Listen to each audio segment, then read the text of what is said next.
In Northumberland, there's an igneous rock that's become rather famous because of a Roman emperor called Hadrian.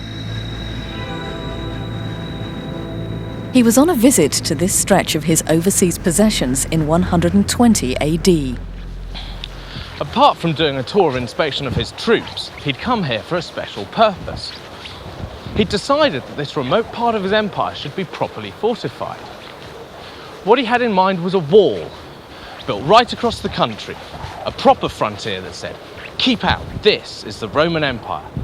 Well, just over there, he found the ideal spot for it.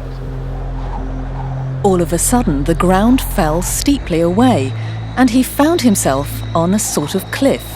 What's more, the cliff carried on to the east and west, just the right line-up for his wall. The cliffs were a real bonus. A wall on top would give the Roman army a high viewpoint. What the Emperor Hadrian didn't know was that what he had his eye on was no ordinary cliff at all, but a special kind of igneous rock called a sill. It was formed 295 million years ago. A thin band of magma forced its way upwards from a plate boundary, a bit like a filling in a sandwich.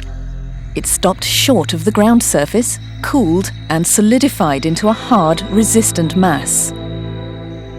Millions of years of erosion wore away the rocks above it until the sill was exposed on the ground surface. Typical of an igneous rock, it's much harder than the rocks next to it, so it ends up much higher than the surrounding land. Put back the rest of the present-day landscape and you can see how the sill has become a long line of cliffs overlooking the Northumberland countryside, the cliffs along which Hadrian was to build his wall. The wall was built from rocks quarried from the sill itself. Thanks to its hardness, there are still long stretches of it left after 1800 years. What survives today is the remains of a curtain of stone once 100 kilometres long, drawn across England.